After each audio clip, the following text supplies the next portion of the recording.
समुपस्थित पूज्य चरण संत महानुभाव, सहृदय भक्तगण, भक्तिमती माताओं, यस्याः कदापि वसनांचल खेलनोत्थो धन्याति धन्य पवनेन कृतार्थमानि योगीन्द्र दुर्गम गतिर्मधुसूदनोपि तस्या नमोस्तु वृषभानुभूदिशेपि।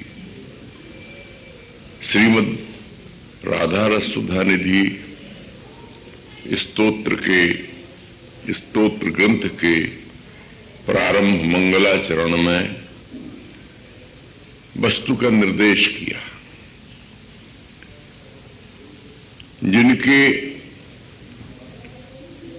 वसनांचल के छोर से स्पर्श किए हुए पवन को अपने श्रीअंगों में स्पर्श रूप से प्राप्त करके योगीन्द्र दुर्गम गतिर मधुसूदन ने भी पवन को तो धन्य माना ही, अपने आप को कृतार्थ माना। उन श्री वृषभानुनंदिनी की दिशा को हमारा नमस्कार स्वीकार हो। यस्याः कदापि वसनांचल खेलनोत्थ, इसमें कदापि किसी काल का भी संकेत किया। कल मैंने निवेदन किया था, इससे नित्यत्व की सूचना हुई है। किसी काल में, मैंने प्रत्येक काल में लीला दो प्रकार की है। एक निमित्त की लीला है, एक नित्य की लीला है। नित्य और निमित्त में कोई भेद नहीं है। ये तो जो संप्रदायवादी लोग हैं ना, होबड़ बहुत कहावत, मैं ही बहुत बढ़िया हूं और सब घटिया है, ये इस प्रकार की जो एक हीन प्रवृत्ति है, वही इस प्रकार के तारतम्य उपस्थित करती है। विचारवान महापुरुषों ने कहा, एक ही वस्तु अनेक है अनेक सो एक, बिहारिन दास संशय मिटे या को नाम विवेक। जैसे अंधों ने हाथी को देखा, जिसने पूंछ पकड़ लिया वो कहेगा कि वो तो एक लठ की तरह है, क्योंकि वो उतना ही स्पर्श कर पाया है। दूसरे ने जिसने पीठ पकड़ लिया वो कहेगा कि ढोल की तरह है। जिसने कान पकड़ लिया वो कहेगा कि सूप की तरह है। सूंड जिसके हाथ आई वो कहेगा कि हाथी मूसल की तरह है। पैर पकड़ लिया तो खंभे की तरह है, पर हाथी खंभे की तरह भी है, मूसल की तरह भी है, सूप की तरह भी है। इतना ही नहीं है, भीतर बाहर हाथी जाने कितने प्रकार का है, कितना है। ऐसे ही इस विशाल ब्रह्म के विचार में ये जो संकीर्ण भावनाएं आ जाती हैं, वे रसास्वादन से दूर कर देती हैं, ईर्ष्या द्वेष की सृष्टि कर देती हैं। साधक को इससे सावधान रहना चाहिए। जहां श्री गुरुदेव ने अपना रस उपासना का बताया है, वहां पर निष्ठा पूर्वक डटे रहना चाहिए। किसी के प्रति हीन भावना का उदय चित्त में नहीं होने देना चाहिए, क्योंकि इससे मात्सर्य की उत्पत्ति होती है, इससे घृणा और उपेक्षा की उत्पत्ति होती है। घटती कही कबीर की, परचो दियो तत्काल, व्यास ही आए नहीं श्री राधा वल्लभ ला। ऐसी एक पुरानी जनश्रुति चली आती है। किसी समय श्री हरिराम व्यास यमुना के प्रिया प्रीतम के ध्यान भावना में, उनकी निकुंज केल की ध्यान भावना में डूबे हुए थे। हरिराम व्यास का व्यक्तित्व वृंदावन के रसोपासकों में, इस क्षेत्र में क्या है, कैसा है, इसको तो वे ही लोग जानते हैं जिन्होंने उनके साहित्य का और उनके चरित्र का अनुशीलन, अध्ययन किया है अथवा श्रवण किया है। श्री वृंदावन के निकुंज देश की उपासना में हरित्रयी का स्थान बड़ा आदरणीय है। हरिवंश गोस्वामी, श्री हरिदास स्वामी और श्री हरिराम व्यास। हित हरिवंश गोस्वामी के हृदय से जो रस प्रकट हुआ उनकी वाणी में जो आया, स्वामी हरिदास जी के श्रीमुख से जो प्रकट हुआ, उनके हृदय से जो निकला, उन दोनों का रस यदि कहीं एकत्र हुआ तो वो श्री हरिराम व्यास के अंतर में ठहरा। हरिराम व्यास ध्यान भावना में मग्न थे। उसी बीच किसी यमुना तट में भ्रमण करने वाले संत ने एक पद गा दिया, झीनी झीनी बिनीच दरिया, काहे के ताना काहे के भरनी, कौन तार सो बिनीच दरिया, इड़ा पिंगला ताना भरनी, सुस्मन तार सो बिनीच दरिया, सुर नरमन सब काहू ओढ़ी ओढ़ के मैली कीन चदरिया, दास कबीर जतन सो ओढ़ी जस की तर धर दीन चदरिया। कबीरदास जी कूट पदों के वर्णन में, गान में, सामान्य भाषा में जिस पर तत्व को समझाते हैं, और कबीरदास ने प्रेम के देश में जितना जीना, विरह का वर्णन किया है, मिलन का वर्णन किया है, पूर्वानुराग का वर्णन किया है। यहां प्रसंग उसको विस्तार करने का नहीं है, पर वो अपने आप में अनोखा है। कबीरदास को मूल्यांकन हमारे भक्तमालकार श्रीनाभा स्वामी ने किया। आरूढ़ दशा है जगत पर मुख देखी नाहिन बनी, कबीर कान राखी नहीं वर्ण आश्रम सट दर्शनी, भक्ति विमुख जो धर्म सो अधर्म कर गायो, जोग जग व्रत दान भजन बिन तुच्छ दिखायो, हिंदू तुर्क प्रमाण रमैनी शब्दी साखी, पक्षपात नहीं बचन सभी के हित की भाखी, आरूढ़ दशा हुए जगत पर मुख देखी नाहिन बनी। कबीरदास के स्वरूप को ठीक ठीक न समझने के कारण कहिए हरिराम व्यास के मन में हीन भावना आ गई। ठीक है, निर्गुणिया संत है, इस प्रकार की जो हीन और हे सी भावना आई, उनके अंतर में जो प्रिया प्रीतम का बिहार झलक रहा था वो एकदम गायब हो गया। बड़े घबराए, लाख प्रयास किया। देखो, एक तो ध्यान होता है सब प्रयास, एक होता है कृपा के फलस्वरूप। जो कृपा के फलस्वरूप निर्मल हृदय में आकर के प्रकट होता है, वो साधन की अपेक्षा नहीं रखता। और ध्यान करने वाले ऐसे भी होते हैं जो आंख मूंदते हैं, दुनिया समझती है जाने क्या। एक गणेशानंद नाम के संत स्वामी अखंडानंद जी महाराज के सामने बैठते, हड़िया रखा करते थे, एक कॉपी मात्र रखते थे कि हड़िया को सिर पर रख लेते। बड़े विरागी थे, आंख मूंदते थे हर वक्त। तो एक दिन स्वामी जी ने विनोद किया, अरे बाबा, सृष्टि ही देखनी है तो आंख मूंद के क्यों देखते हो, खुली आंखों से देखो ना। यदि सृष्टि ही देखनी है तुमको तो आंख मूंद करके क्या देखते हो, खुली आंखों से देखो। यानी तुम्हारे ध्यान में सिवाय भीतर बाहर सृष्टि के और कुछ नहीं दिखता, यही तो अर्थ हुआ। जिस सृष्टि को तुम खुली दृष्टि से देखते हो, उसी को तुम बंद आंखों से देखते हो। ये कोई ध्यान में ध्यान हुआ? लोग प्रश्न करते हैं, महाराज हम जप करते हैं, ध्यान नहीं होता है। ध्यान कैसे हो गए? यहां ध्यान कैसे हो गए ये बताना लक्ष्य नहीं है। जिनकी कृपा से ध्यान व्यास के हृदय में हो रहा था, संत की घटती कही, उनके प्रति हे हीन भावना आई और वो ध्यान अंतर से उड़ गया। लाख प्रयास करने पर भी जब ध्यान सिद्ध नहीं हुआ, प्रिया प्रीतम सहचरी वर्ग वृंदावन का नित्य नित्य नवनवायमान रूप लावण्यमय धाम जब ओझल हो गया हृदय के नेत्रों से, तो घबराए हुए आकर श्री हरिवंशी महाराज के चरणों में गिर पड़े। आज बड़ा अनर्थ हो गया। छूटते ही हरिवंशी महाराज ने कहा, तुम्हारे मन में किसी संत के प्रति हीन भावना आ गई होगी।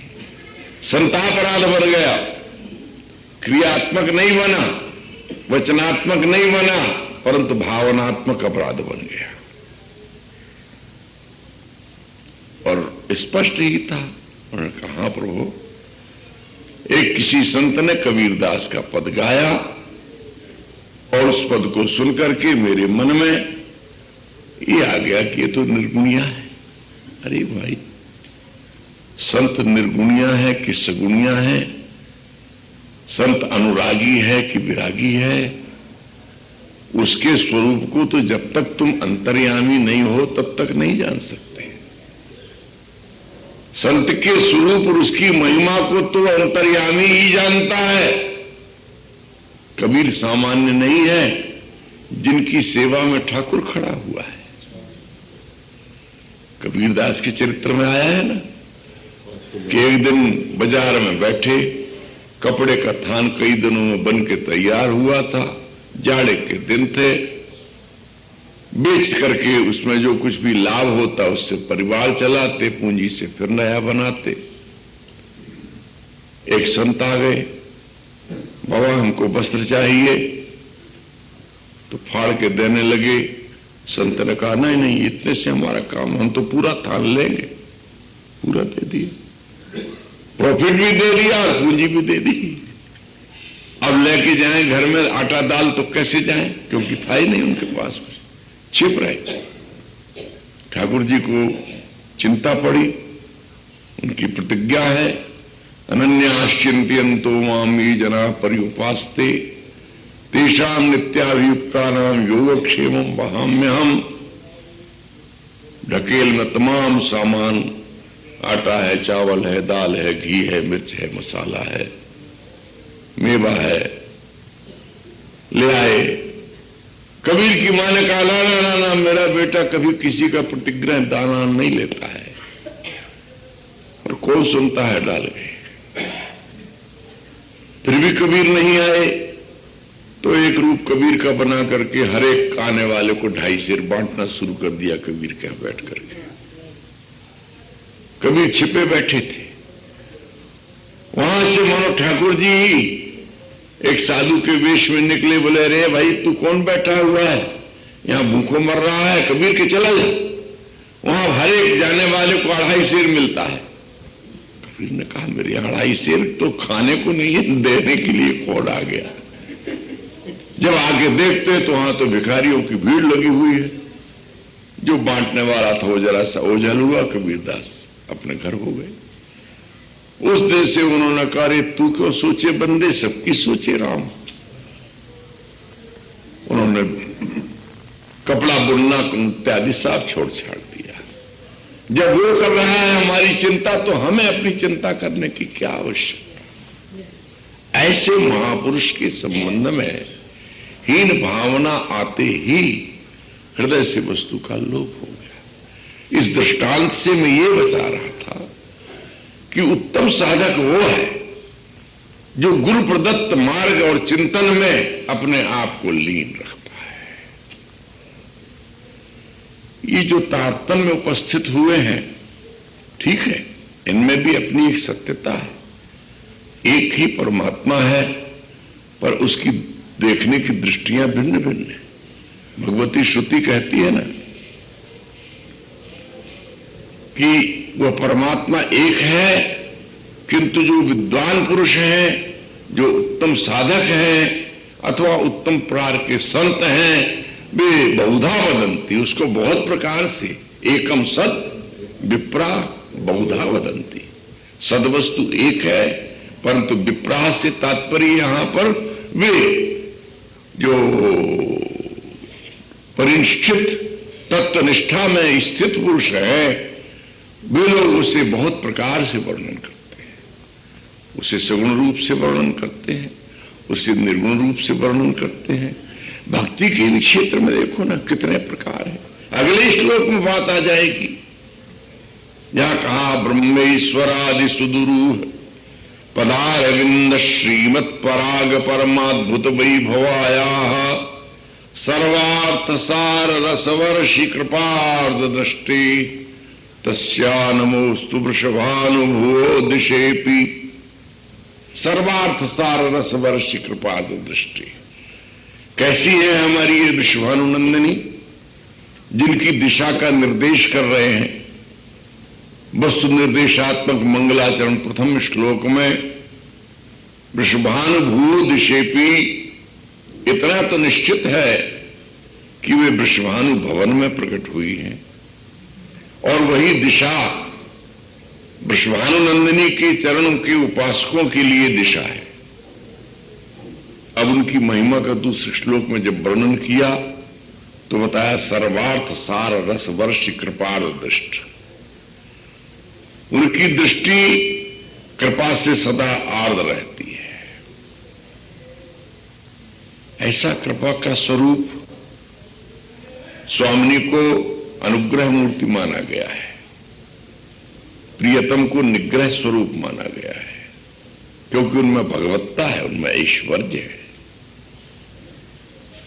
वे निग्रह करते हैं, रावणादि का कंसादि का निग्रह करते हैं, उनको दंड देते हैं, उनके पापों का प्रक्षालन करते हैं इस शैली से। और स्वामिनी अनुग्रह मूर्ति है। वाल्मीकि में प्रसंग आया है, सीता चरण चोंच हति भागा। तुलसीदास जी ने तो बड़ी सावधानी से प्रसंग को निकाल दिया। इंद्र का पुत्र जयंत आया, एक दिन फटिक शिला बैठे परमादर, निजकर भूषण राम बनाए, सादर सीता पहराए। जिस समय वनवासी रूप में विचरण करते थे, इस फटिक शिला पर विराजमान रघुनंदन जनक नंदनी स्वयं श्री राम ने पुष्पों के आभूषण बनाकर उनके अंग अंग में सुसज्जित किया। उसी समय किस प्रयोजन से, किस लाभ के लिए, क्या जानने के लिए इंद्र का पुत्र जयंत कौए के रूप में आया। तुलसीदास जी लिखते हैं सीता चरण चोंच हति भागा, पर यहां काव्य की कुशलता है। इसमें दो अर्थ बनते हैं। सीता के चरण में चोंच मार करके भागा, ये अभिधार्थ है, और इसमें थोड़ा समास इधर उधर कर दीजिए तो सीता के प्रति चरण और चोंच दोनों मारकर भागा। सीता स्पष्ट नहीं करना चाहती, वाल्मीकि ने स्पष्ट किया, क्योंकि चला रुद्र रघुनायक जाना। राघवेंद्र सरकार जनकनंदिनी के गोद में अपना सिर दिए हुए विश्राम कर रहे हैं, एक क्रीड़ा कौतुक का आनंद ले रहे हैं। यदि रुधिर चरणों में से निकला है तो जो गोद में सो रहे हैं उनको चरण रुधिर के स्पर्श का ज्ञान कैसे हुआ। चला रुधिर रघुनायक जाना, तो इसका अर्थ होता है कि ऊपरी भाग में, ऊर्ध्व भाग में चल हुआ है, और तब रुधिर का प्रवाह चला। इसे श्री राम जी ने अपने स्पर्श से जाना। एक सीख उठा करके धनुष और बाण का भाव लेकर के जब मार दिया, त्रिलोकी में भटका फिरा, कहीं किसी ने उसको शांति नहीं दी, किसी ने शरण नहीं दिया, वहीं आना पड़ा। सिवाय श्री राघवेंद्र सरकार के चरणों में प्रणति करने के, प्रपन्न होने के, और दूसरा कोई मार्ग नहीं था।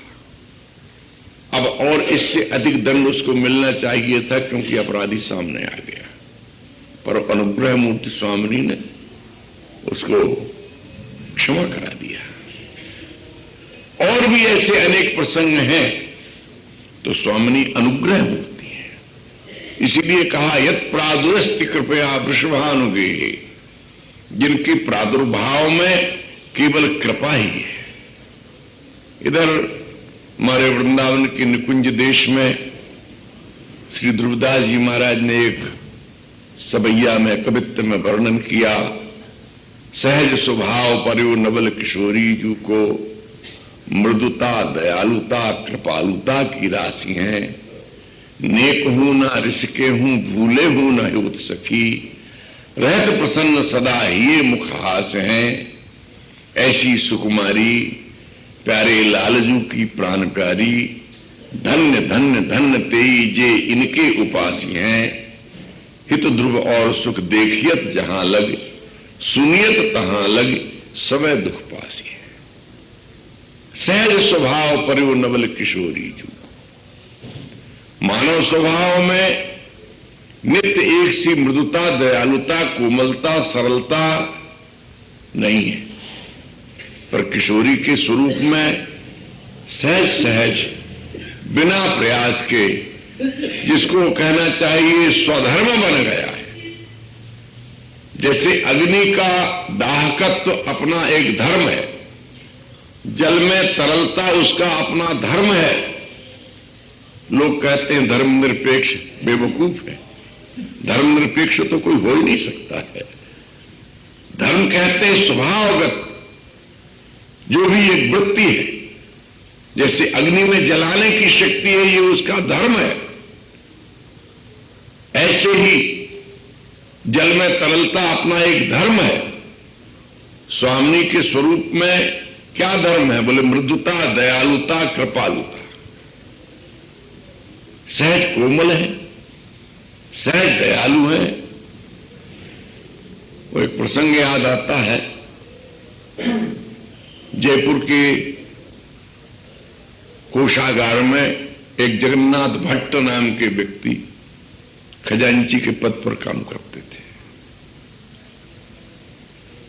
पुरानी बात है। जगन्नाथ भट्ट बड़े भावुक, बड़े रसिक हृदय, और उनकी जो पत्नी थी उसका नाम किशोरी था।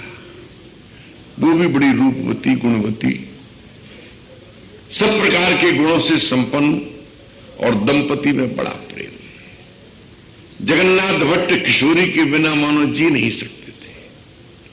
अहर्निश उसी के चिंतन में रहते थे, और वह भी पतिभक्ता, सेवा परायण, अपने पति को सब प्रकार से प्रसन्न रखते थे। पर ये सुख के दिन अधिक नहीं बीते। एक रोग का झटका आया छोटा सा, और बहुत ही छोटी अवस्था में किशोरी शरीर त्याग गई। जगन्नाथ भट्ट के लिए जीवन में हाहाकार मच गया। उनके लिए तो शून्यायतम जगत सर्वम, सारा संसार सूना हो गया। खजांची का पद छूट गया। दिशा दिशाओं में पागल की भांति भटकते फिरने लगे। बस आंखों में जल और वाणी में हा किशोरी। जल बरसाते हा किशोरी। उनके मर्म को कोई समझता नहीं था। उनको यह भी ज्ञान नहीं रहा हम कहां जा रहे हैं। पागल की तरह भटकते फिरे। भटकते हुए वो बृहत्सान बरसाना आ गए। गहबरमन की एक लता के नीचे। ये इस जानकारी उनको नहीं थी कि हम ब्रज में आ गए, हम स्वामिनी के धाम में आ गए। कौन स्वामिनी, कौन किशोरी, वो इस बात में जानते ही नहीं थे। वही वैसी जो रानी रत्नावती की दासी हाय हाय गोविंद करती थी, तो रत्नावती ने पूछा, ये गोविंद कौन है, ये कृष्ण कौन है, किसका नाम लेती है, तुझे क्या दुख है हमारे महलों में। रानी जी, आप इस बात को जानने की चेष्टा मत कीजिए, ये वो आपके जानने की चीज नहीं है। नहीं तो कौन है वो गोविंद? तो उसने परिचय दिया, ये वृंदावन बिहारी श्री कृष्ण है। एक संत ने मुझे उनके चरणों की प्रीति भक्ति दे दी है। तो तू दुखी क्यों है? बोले, जब तक वो नहीं मिले तब तक मैं सुखी नहीं हो सकती। गोविंद के स्वरूप को समझते ही रानी के हृदय में श्रद्धा जागृत हो गई। दासी को उसने अपने बराबर समकक्ष बिठा लिया। कहा, तुम मेरी आज से गुरु हो, इस गोविंद की प्रीति को मुझे भी दिलाओ। कहने का कि रत्नावती जैसी बिल्कुल शून्य थी, भगवान श्री कृष्ण के स्वरूप ज्ञान से एक दासी के संपर्क से उनको बोध हुआ। इसी प्रकार से जगन्नाथ भट्ट बिल्कुल कोरे थे। उनको पता ही नहीं था कि ब्रज क्या होता है, ब्रज में क्या कोई आराध्य तत्व है, यहां का प्रेम, यहां का रस। और मुझे इस वियोग काल में, इस दुखी काल में ब्रज में जाना है। सहज सहज वो भटकते हुए आ गए बरसाने। हा किशोरी और नेत्रों से जल वृष्टि। संध्या का समय। किशोरी जी वृषभानुनंदिनी अपनी सहचरियों के साथ वन भ्रमण के लिए निकली, वन विहार के लिए। गहवर वाटिका के समीप जब आई तो ये करुण क्रंदन सुनाई दिया। देखो, लीला अंतरंग में नित्य है, बहिरंग में अधिकारी जनों को दर्शन होता है। बोली ललिता, ये मेरा नाम लेकर के कौन रो रहा है? ललिता जी ने कहा, तो आप बड़ी भोली है, आप ही थोड़े किशोरी हैं। और जो किशोरावस्था को प्राप्त हो जाए उसका नाम किशोरी। कहने लगी, इस ब्रज में तो सखी मैं ही किशोरी हूं। इस ब्रजमंडल में तो मुझे ही लोग किशोरी नाम से जानते हैं। ये मेरा नाम ले लेकर के रो रहा है, मेरे तो पांव नहीं आगे बढ़ते। अब देखो, करुणा मूर्ति करुणा से द्रवित हो गई। कोई संबंध नहीं, कोई हेतु नहीं। जब हट पड़ गई, सखी मुझे उस किशोरी किशोरी कहकर के रोने वाले के समीप ले चल। ललिता जी ले गई, सब सखियां गई। वो नेत्र बंद किए पड़ा हुआ एक लता के नीचे, हा किशोरी। स्वामी जी ने कहा, अरे भाई, एक किशोरी किशोरी कह के गाने वाले, रोने वाले, एक किशोरी तो मैं हूं, तू किस किशोरी के लिए रो रहा है? ये अमृतमयी वाणी जो उसके कानों में पड़ी, जीवन आ गया। नेत्र खोल करके देखा तो वो दिव्य रूप, कैशोराद्भुत माधुरी भरधुरीणांगच्छ विम्रादिकाम प्रेमोल्लास भरादिकाम निर्वधि ध्यायन्ति ये तद्धिया। ये रसिकों की ध्येय मूर्ति, कैशोरावस्था की अद्भुत माधुरी एकदम चरणों में निपतित हो गया। भूल गया उस किशोरी को। इस किशोरी का दर्शन किया। अंततः बंशीली जी महाराज के वो कृपा पात्र शिष्य बने। जीवन संपूर्ण उन्होंने बरसाने की गहवर मन में ही व्यतीत किया। बड़ा विपुल साहित्य है। किशोरी अली उनका नाम हुआ। अली नाम सहचरी, किशोरी की सहचरी। बड़े चुटीले, बड़े रसमय उनके पद हैं। और बिहार परक भी उन्होंने बड़ी सुंदर भावनाएं प्रस्तुत की हैं। मैं तो केवल किशोरी की करुणा की बात बता रहा था। मृदुता की, दयालुता की, कृपालुता की राशि है। रोष तो मानो है ही नहीं। नेक हूं ना और रिश्के हूं, भूले मुंह ना होत। कभी भूल करके भी रोष जिनके नहीं होता है। सहज स्वभाव पर्यो नवल किशोरी जू को मृदुता, दयालुता, कृपालुता की राशि है।